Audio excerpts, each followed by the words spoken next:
পুত্রদা একাদশী ব্রতকথা। যুধিষ্ঠির বললেন, হে কৃষ্ণ, পৌষ মাসের শুক্লপক্ষের একাদশীর নাম কি? বিধি বা কি? কোন দেবতা ওই দিনে পূজিত হন এবং আপনি কার প্রতি সন্তুষ্ট হয়ে সেই ব্রতফল প্রদান করেছিলেন?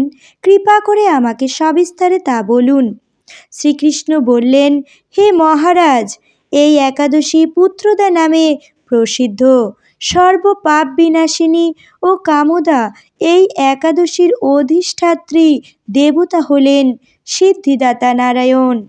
ত্রিলোকে এর মতো শ্রেষ্ঠ ব্রত নেই। এই ব্রতকারীকে নারায়ণ বিদ্বান ও যশস্বী করে তোলেন। এখন আমার কাছে ব্রতের মাহাত্ম্য শ্রবণ করুন। ভদ্রাবতী পুরীতে সুকেতুমার নামে এক রাজা ছিলেন। তার রানীর নাম ছিল সভ্যা। রাজদম্পতি বেশ সুখেই দিন যাপন করছিলেন। বংশ রক্ষার জন্য বহুদিন ধরে ধর্মকর্মের অনুষ্ঠান করেও যখন পুত্রলাভ হলো না, তখন রাজা দুশ্চিন্তায় কাতর হয়ে পড়লেন। তাই সকল ঐশ্বর্যবান হয়েও পুত্রহীন রাজার মনে কোনো সুখ ছিল না। তিনি ভাবতেন, পুত্রহীনের জন্ম বৃথা ও গৃহশূন্য। পিতৃদেব মনুষ্য লোকের কাছে যে ঋণ শাস্ত্রে উল্লেখ আছে, তা পুত্র বিনা পরিশোধ হয় না। পুত্রবান জনের এ জগতে যশ লাভ ও উত্তম গতি লাভ হয় এবং তাদের আয়ু, আরোগ্য, সম্পত্তি প্রভৃতি বিদ্যমান থাকে। নানা দুশ্চিন্তাগ্রস্ত রাজা আত্মহত্যা করবেন বলে স্থির করলেন, কিন্তু পরে বিচার করে দেখলেন আত্মহত্যা মহাপাপ। এর ফলে কেবল দেহের বিনাশ মাত্র হবে, কিন্তু আমার পুত্রহীনতা তো দূর হবে না। তারপর একদিন রাজা নিবিড় বনে গমন করলেন। বন ভ্রমণ করতে করতে দ্বীপ্রহর অতিক্রান্ত হলে রাজা ক্ষুধা তৃষ্ণায় অত্যন্ত কাতর হলেন। এদিক ওদিক জলাদির অনুসন্ধান করতে লাগলেন। তিনি চক্রবাক, রাজহংস এবং নানা রকম মাছে পরিপূর্ণ একটি মনোরম সরোবর দেখতে পেলেন। সরোবরের কাছে মুনিদের একটি আশ্রম ছিল। তিনি সেখানে উপস্থিত হলেন।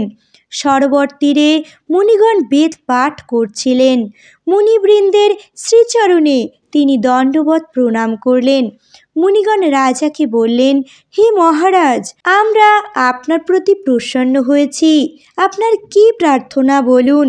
রাজা বললেন, আপনারা কে এবং কি জন্যই বা এখানে সমবেত হয়েছেন? মুনিগণ বললেন, হে মহারাজ, আমরা বিশ্বদেব নামে প্রসিদ্ধ এই সরোবরে স্নান করতে এসেছি। আজ থেকে 25 দিন পরেই মাঘ মাস আরম্ভ হবে। আজ পুত্রদা একাদশী তিথি। পুত্রদান করে বলেই এই একাদশীর নাম পুত্রদা। তাদের কথা শুনে রাজা বললেন, হে মুনিবৃন্দ, আমি অপুত্রক, তাই পুত্র কামনায় অধীর হয়ে পড়েছি। এখন আপনাদের দেখে আমার হৃদয়ে আশার সঞ্চার হয়েছে। এই দুর্ভাগা পুত্রহীনের প্রতি অনুগ্রহ করে একটি পুত্র প্রদান করুন। মুনিগণ বললেন, হে মহারাজ, আজ সেই পুত্রদা একাদশী তিথি, তাই এখনই আপনি এই ব্রত পালন করুন। ভগবান শ্রীকেশবের অনুগ্রহে অবশ্যই আপনার পুত্র লাভ হবে। মুনিদের কথা শোনার পর যথাবিধানে রাজা কেবল ফলমূলাদি আহার করে সেই ব্রত অনুষ্ঠান করলেন। দ্বাদশীর দিনে উপযুক্ত সময়ে শস্যাদি সহযোগে পালন করলেন। মুনিদের প্রণাম নিবেদন করে নিজ গৃহে ফিরে এলেন। ব্রত প্রভাবে রাজার যথাসময়ে একটি তেজস্বী পুত্র লাভ হলো। হে মহারাজ, এই ব্রত সকলকেই পালন করা কর্তব্য। মানব কল্যাণ কামনায় আপনার কাছে আমি এই ব্রত কথা বর্ণনা করলাম। নিষ্ঠার সহকারে যারা এই পুত্রদা একাদশী ব্রত পালন করবে, তারা পুত নামক নরক থেকে পরিত্রাণ লাভ করবে। আর এই ব্রত কথা শ্রবণ কীর্তনে অগ্নিষ্ট্রম যজ্ঞের ফল পাওয়া যায়। ব্রহ্মাণ্ড পুরাণে এই মাহাত্ম্য বর্ণনা করা হয়েছে। হরে কৃষ্ণ।